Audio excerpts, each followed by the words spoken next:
Gold, trusted gold buyers. మీరు తాకట్టు పెట్టిన బంగారాన్ని విడిపించి ఈ రోజు ఉన్న మార్కెట్ ధరకు కొనబడను.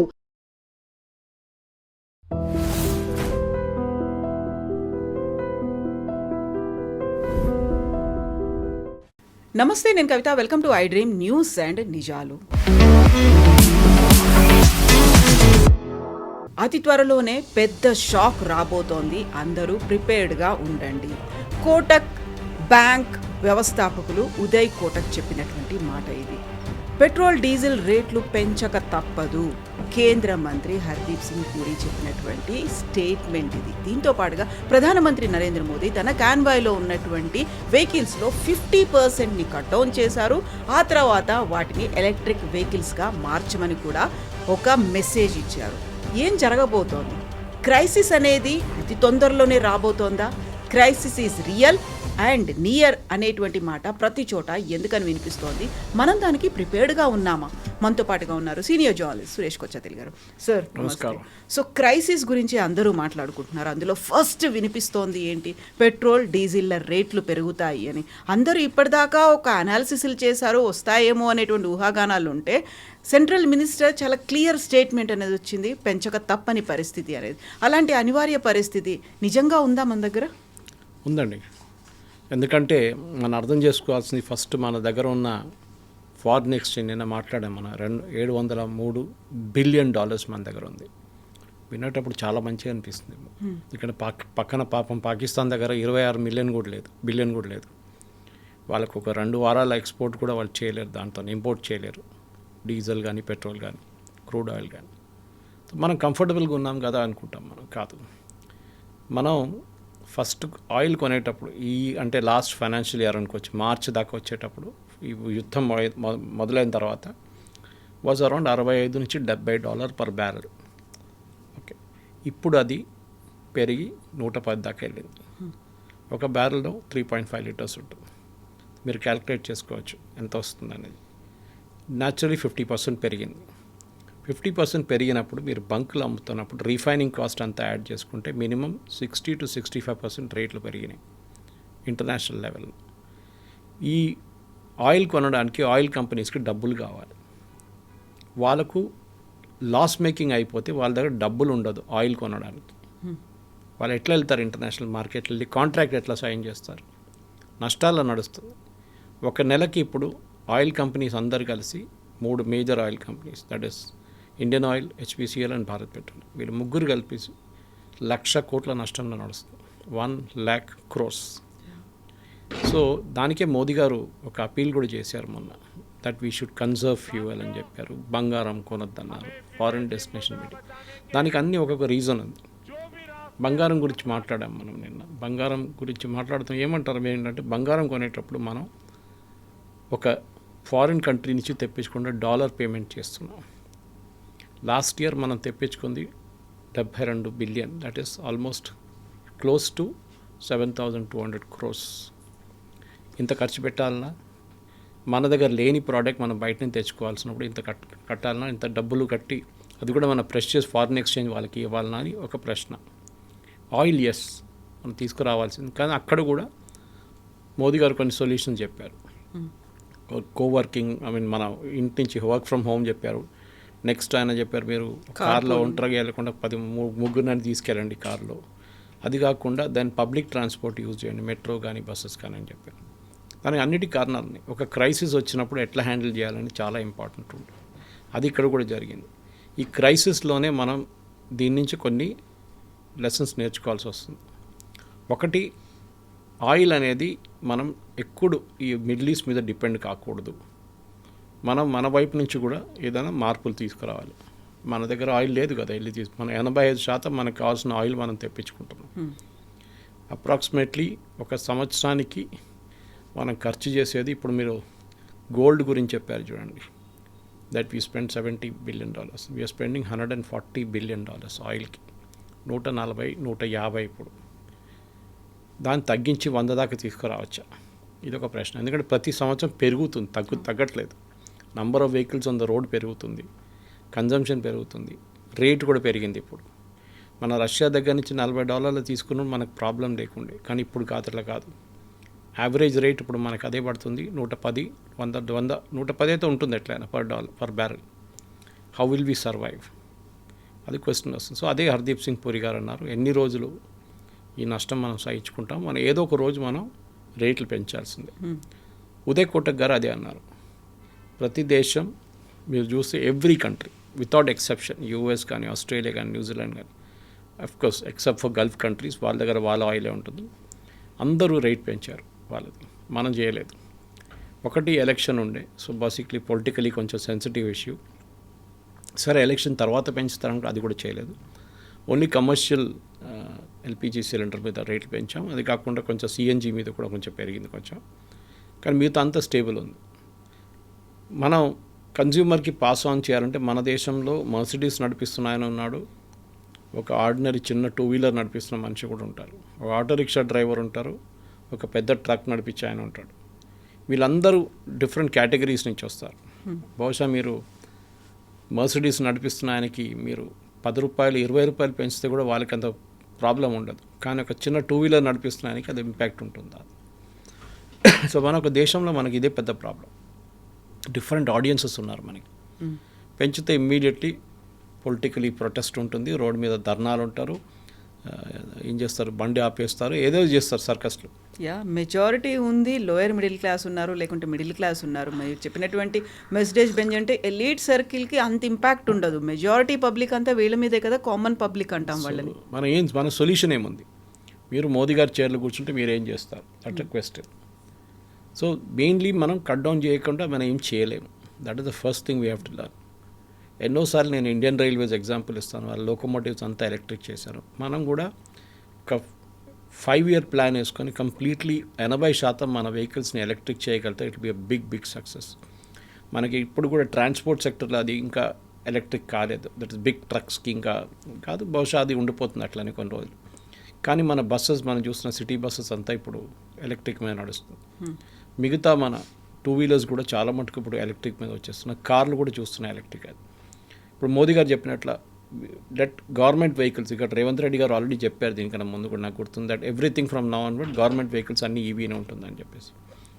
కొన్ని ఇష్యూస్ ఉన్నాయి ఈవీలో, దట్ ఇస్ బ్యాటరీ ప్రైసెస్ కానివ్వండి, ఛార్జింగ్ పాయింట్స్ కానీ, అదని సార్ట్అవుట్ అయిపోతుంది. ఎన్ని వెహికల్స్ ఎక్కువ అవుతున్నప్పుడు అది న్యాచురల్లీ సార్ట్అవుట్ అయిపోతుంది. కానీ మన దగ్గర ఈ 2 మెయిన్ కాంపోనెంట్స్, ఏది ఒకటి గోల్డ్, లాస్ట్ ఇయర్ 72 బిలియన్ ఖర్చు పెట్టాం, 7,200 కోట్లు, అండ్ ఫ్యూయల్ 1,150 అంటే 15,000 కోట్లు మనం ఖర్చు పెట్టాం ఫ్యూయల్ మీద. ఎన్ని రోజులు నడిపించుకుంటాయి? సో ఇది ఒక క్వశ్చన్. నెక్స్ట్ మనం ఫారిన్ హాలిడేస్కి వెళ్ళేటప్పుడు, లేకుంటే ఫారిన్ వెళ్ళినప్పుడు లాస్ట్ ఇయర్ ఖర్చు అయింది, లాస్ట్ ఫైనాన్షియల్ ఇయర్ $17 బిలియన్. అంటే మీరు ఆలోచించండి, అక్కడ కూడా మన దగ్గర you're spending a huge amount of money. ఇది మనం తగ్గించాల్సింది. 1,700 కోట్లు ఖర్చు పెట్టాం. ఫారిన్ హాలిడేస్ కావాలని ఉందా? Is it essential? అదే మోదీ గారు అడిగారు. మన దేశంలో ఎంతో ఉంది చూడడానికి, అన్నిటికీ మీరు సింగపూర్ వెళ్ళాలనో, లేకుంటే స్విట్జర్లాండ్ వెళ్ళాలనో, లేకుంటే యూఎస్ వెళ్ళాలనో లేదు కదా, ఇక్కడ కూడా మనం చూడొచ్చు చాలా మాట. So it's a good call. ఇంకోటి అన్నారు, వెడ్డింగ్స్ గురించి చెప్పారు మీకు, డెస్టినేషన్ వెడ్డింగ్. అగైన్ అక్కడ సేవింగ్ ఉంది, హ్యూజ్ సేవింగ్. కానీ మన దగ్గర కొంతమంది అంటారు, మోదీ గారు చెప్తారులే, ఆయనకేం పోయింది, ఆయన పెళ్లి చేసుకోలేదు, ఆయనకేం తెలుసు అంటారు. అట్లాంటి డైలాగులు కూడా వస్తాయన్నమాట. కానీ దేశం కోసం ఆలోచించాలి కొంచెం, దట్ ఒక క్రైసిస్ ఉన్నప్పుడు దీని నుంచి ఎట్లా బయటపడాలి. నేను సింగపూర్ ప్రైమ్ మినిస్టర్ ఒక స్పీచ్ చూశాను నేను, ఆయనంతా బాగా మాట్లాడారంటే ఆయన క్లియర్గా చెప్పారు, వీ హ్యావ్ ఎ క్రైసిస్, దీని నుంచి ఎవ్వరు మేము ఈ క్రైసిస్లో లేరని ఎవరు చెప్పారు. ఇవాళ సౌదీ అరేబియన్ ఆయిల్ మినిస్టర్ చెప్తున్నారు వీఆర్ ఇన్ ఎ క్రైసిస్ అని. ఏది సౌదీ అరేబియా వాళ్ళు అంటున్నారు, ఎందుకంటే వాళ్ళు అమ్మలేకపోతున్నారు. వాళ్ళ లైఫ్ స్టైల్ మెయింటైన్ చేయాలంటే, వాళ్ళ దేశం మెయింటైన్ చేయాలంటే వాళ్ళ రెవెన్యూ కావాలి వాళ్ళకి. ఇప్పుడు ఏమవుతుంది, వాళ్ళ గిఫ్టీలు ఉంటుంది. మన ఎఫ్డీలు అంటే వాట్ మెంటో సేఫ్టీలో పెట్టిన డబ్బులు ఉంటుంది, అదన్నీ బయటికి తీయాల్సి వస్తుంది. ఇప్పుడు మన దగ్గర కూడా అదే జరిగింది. స్ట్రాటజిక్ పెట్రోలియం రిజర్వ్స్ అని మనం మెయింటైన్ చేసుకుంటాం. మన దగ్గర 8 రోజులతో ఉంది ఇప్పుడు దాకా మన దగ్గర.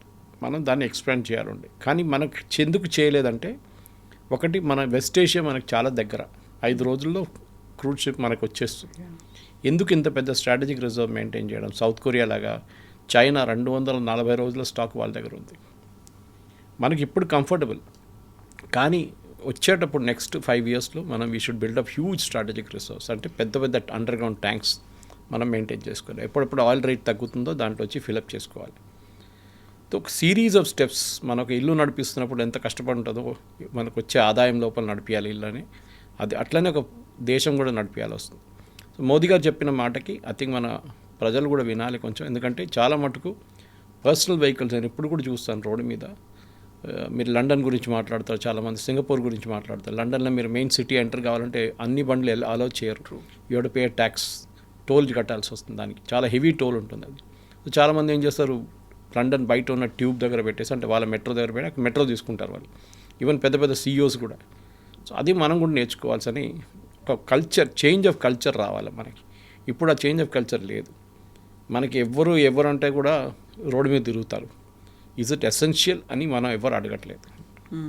సో ఇంత పరిస్థితి అనేది ఉంది, ప్రపంచ దేశాలన్నీ కూడా ఈ క్రైసిస్ గురించి మాట్లాడుకుంటున్నాయి, ఆల్టర్నేట్స్ ఉన్నాయి, లేకుంటే కట్ డౌన్స్ గురించి మాట్లాడుకుంటున్నప్పుడు ఇరాన్ వల్ల వచ్చింది ఈ ప్రాబ్లం, లేకపోతే అమెరికా చేసింది, ఇజ్రాయెల్ చేసినటువంటి అటాక్ వల్ల వచ్చింది, దాని గురించి మాట్లాడదాం, లేకుంటే అక్కడ ఇంటర్వ్యూన్ అవుదాము, ఇరాన్ని కొంచెం మీరు ఏదైనా పాజిటివ్గా తీసుకోండి దీన్ని, లేకుంటే కొంచెం కంబ్యాక్ అవ్వండి, ఇలాంటిది ఒక ఇంటర్వ్యూని ఎవరు ఎందుకు చేయలేకపోతున్నారు, ఎందుకు మాట్లాడట్లేదు అసలు?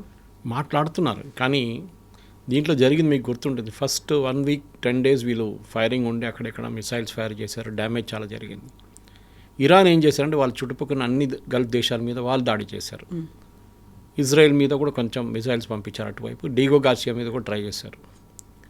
కానీ ఇప్పుడు ఎంత ఒక 72 రోజులు 73 రోజులు అయింది.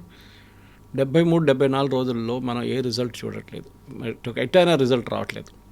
Strait of Hormuz main problem. ఈ రేట్ అన్నీ పెరగడానికి main reason strait of Hormuz. రెండవది డ్యామేజ్ టు ఇన్ఫ్రాస్ట్రక్చర్, అంటే ఖతార్ ఆయిల్ ఫీల్డ్స్ కానివ్వండి, Saudi Arabia Aramco oil fields కానివ్వండి, కువైట్లో ఉన్న రిఫైనరీ కానివ్వండి, ఇదంతా వాళ్ళకి చాలా మటుకు డ్యామేజ్ జరిగింది. అది రిపేర్ చేయడానికి టైం పడుతుంది. అదే చెప్తారు, ఈ యుద్ధం రేపు పొద్దున ఆగిపోయింది అనుకోండి, ఈవెన్ దెన్ మీకు 6 నెలల పాటు పడుతుంది ఈ ప్రైసెస్ స్టెబిలైజ్ కావడానికి. సో 6 నెలలు మనం we have to somehow manage అన్నమాట. ఇప్పుడు ఇరాన్ ఎందుకు ఆపట్లేదు? ఇప్పుడు మీరు చూస్తున్నారు, నిన్నటి నుంచి కొన్ని ట్యాంకర్స్ బయటికి రావడం మొదలైంది. ప్రాజెక్ట్ ఫ్రీడమ్ అని చెప్పి ప్రెసిడెంట్ ట్రంప్ మొదలుపెట్టారు, అది మళ్ళీ ఒక రోజులు ఆపేశారు, పాకిస్తాన్ చెప్పారని చెప్పి. ఇప్పుడు పాకిస్తాన్ రోల్ చాలా డౌట్ఫుల్గా వస్తుంది, ఎందుకంటే మేము మాట్లాడుతున్నాం ఇరాన్తోని, మేము కొత్త ఒప్పందం చేద్దామని చెప్పి లాస్ట్ అది గార్బేజ్ అని చెప్పారు ప్రెసిడెంట్ ట్రంప్. పాకిస్తాన్కి ఏం ఇంట్రెస్ట్ ఉంది దీంట్లో, ఇరాన్ని సపోర్ట్ చేయడంలో? అక్కడే చాలా మంది డౌట్ వస్తుంది. మీరు వింటుంటారు, నిన్న పాకిస్తాన్లో ఇరాన్ బాంబింగ్ నడుస్తున్నప్పుడు, ఇరాన్ మీద బాంబులు వేస్తున్నప్పుడు అమెరికా వాళ్ళ ప్లేన్లు తీసుకెళ్ళి పాకిస్తాన్లో పెట్టుకున్నారంట, ఎయిర్ఫోర్స్ ఎయిర్క్రాఫ్ట్ అంతా. కొన్ని ఆఫ్ఘనిస్తాన్లో కూడా పెట్టుకున్నారట. ఇప్పుడు ఆలోచించండి, పాకిస్తాన్ కాంప్లిసిటీ ఎంత ఉంది. ఒకవైపు టాక్స్ నడిపిస్తున్నారు, ఇంకోవైపు మీరు ఏం చేయకండి, మీరు సీజ్ఫైర్ పెట్టండి, నేను మాట్లాడుతున్నాం వాళ్ళతో, మీరు ఏం బాంబింగ్ చేయకండి 2-3 సార్లు చేశారు. ఇప్పుడు నా అమెరికాకు అర్థమైపోయింది Pakistan was of zero value. దానికోసం అసీం మునీన్ గురించి మాట్లాడలేదు, ఇస్లామాబాద్ టాక్స్ లేదు, ఏం లేదు. లిటరలీ పాకిస్తాన్ వాళ్ళని ఫూల్డ్ ప్రెసిడెంట్ ట్రంప్. ఇప్పుడు ప్రెసిడెంట్ ట్రంప్కి అర్థమైపోయింది. ఆయన ప్రాబ్లం ఏంటంటే ఆయన యుద్ధం మళ్ళీ మొదలు పెట్టలేరు. ఈ కెనాట్ స్టార్ట్ ఎ వార్, ఎందుకంటే ఉన్న యుద్ధం అయిపోయింది. Operation epic fury finished. ఇప్పుడు ఇంకొక యుద్ధం మొదలు పెట్టాలంటే దానికి ఒక రీజన్ ఉంటుంది. ఏంటి?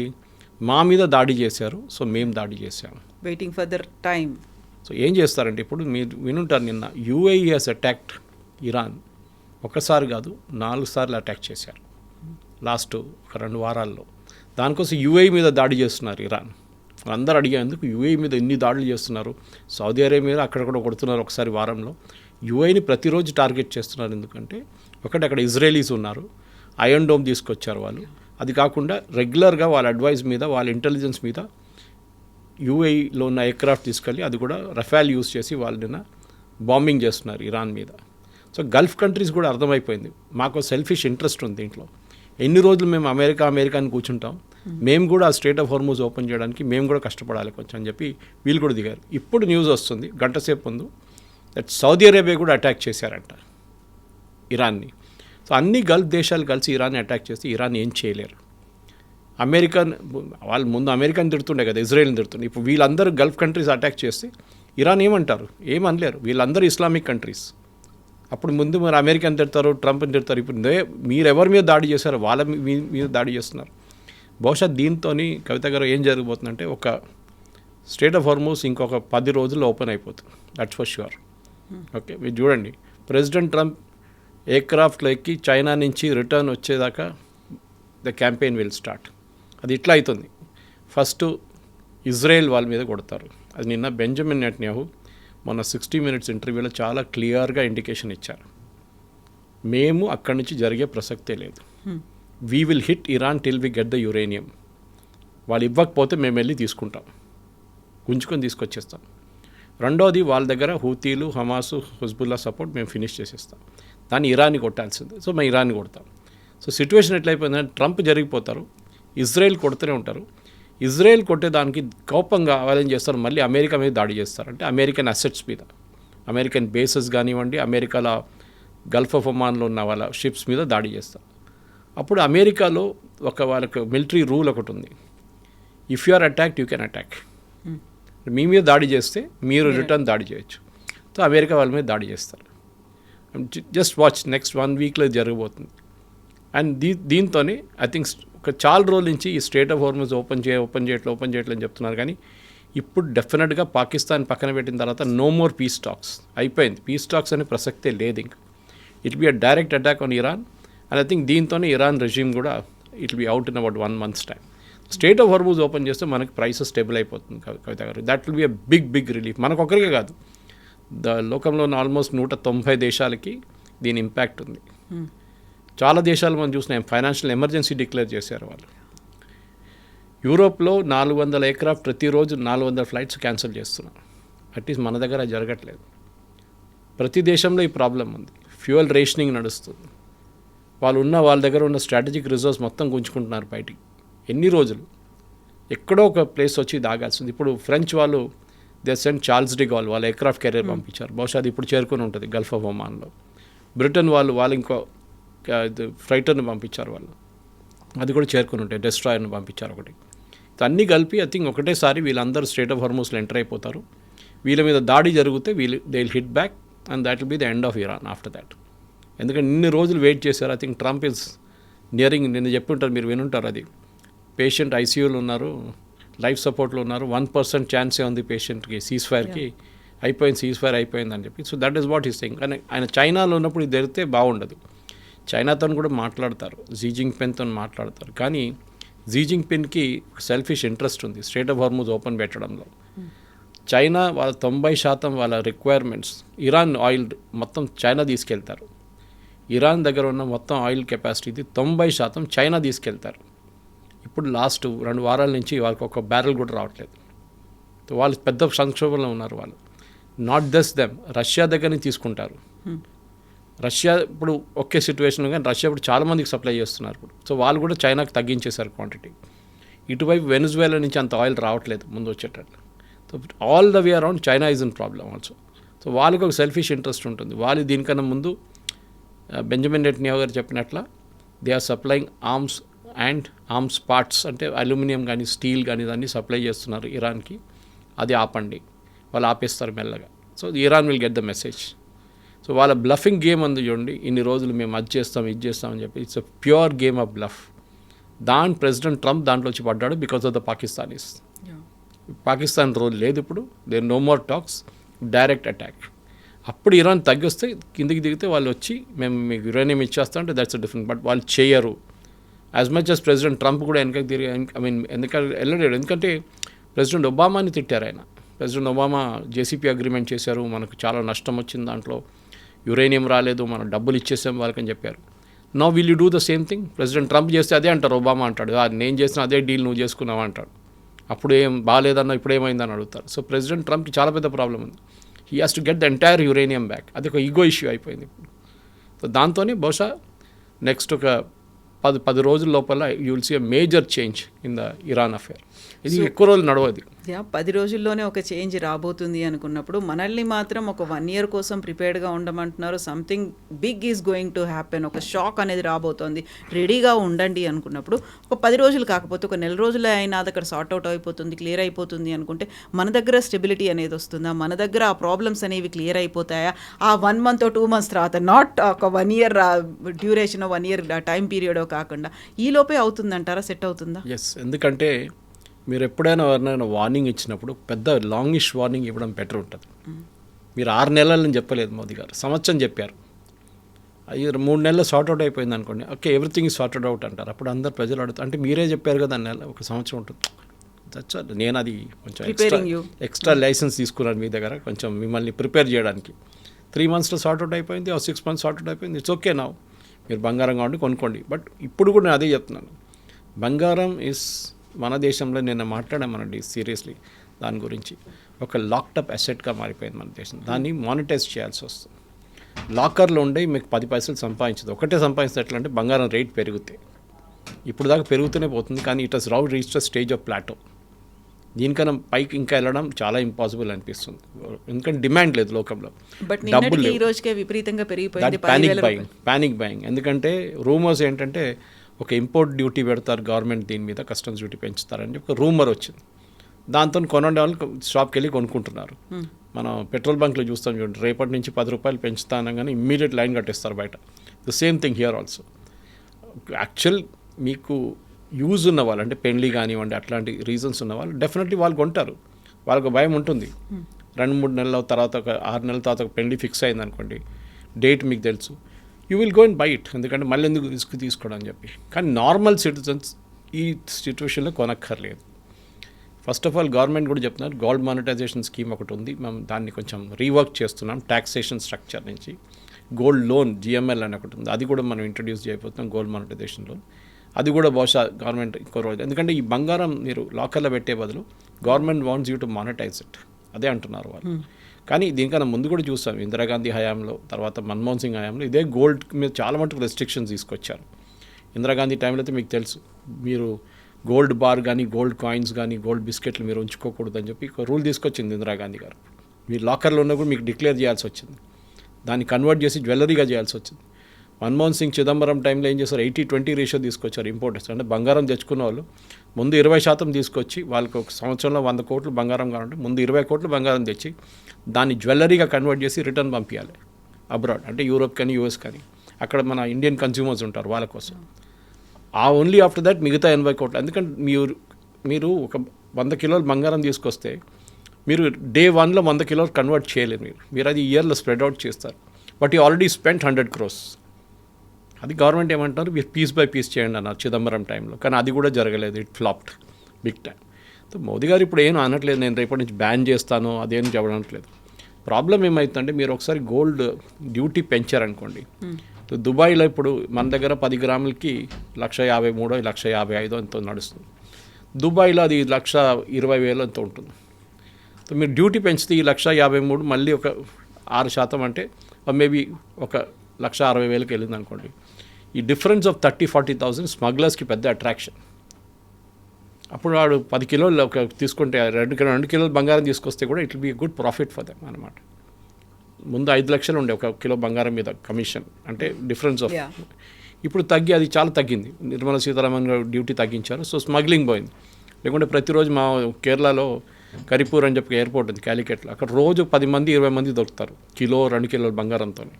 ఇప్పుడు లాస్ట్ 1 month 2 months నుంచి, 2 months కాదు, ఆల్మోస్ట్ 5 months నుంచి ఏం లేదు, బికాస్ డిఫరెన్స్ ఏం లేదు. నేను కూడా దుబాయ్కి వెళ్ళినప్పుడు చూశాను 6 నెలల ముందు, ఇట్స్ హార్డ్లీ ఎనీ డిఫరెన్స్ ఆ టైంలో.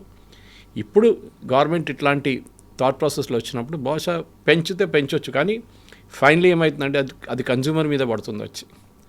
సో గోల్డ్ షాప్ ఓనర్కి ఏం కాదు, గోల్డ్ ఇంపోర్టర్కి ఏం కాదు, వాళ్ళది they will pass it on to the consumer directly.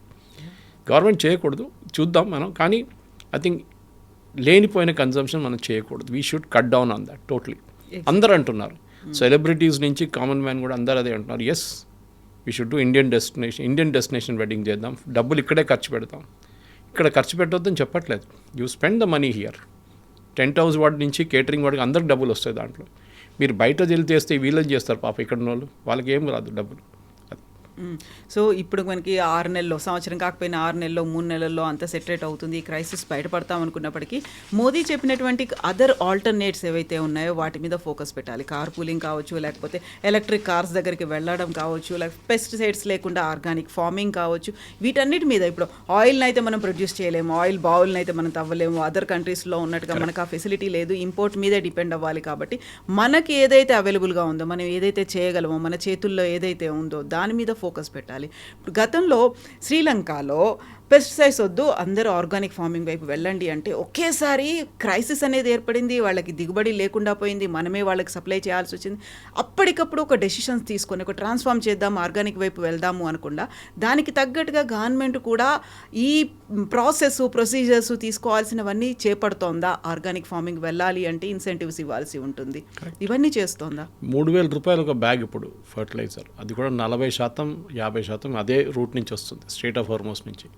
Nitrogens ఉన్న దాని తర్వాత ఉన్న ఫెర్టిలైజర్ అక్కడి నుంచి వస్తుంది, by product of crude oil.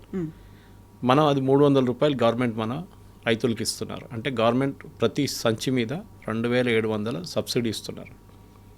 మన అందరికి తెలుసు ఎక్సెస్ యూజ్ ఆఫ్ ఫర్టిలైజర్స్ కూడా చాలా మటుకు రీజన్ క్యాన్సర్ కానీ మిగతా రోగాలకి మేజర్ రీజన్ అది మన కూరగాయల నుంచి అన్నిటి మీద వాడతాం. పెస్టిసైడ్ కూరగాయల మీద ఉంటుంది, ఈ మన ప్యాడీ మీద చాలా మటుకు పెస్టిసైడ్స్ వాడతారు.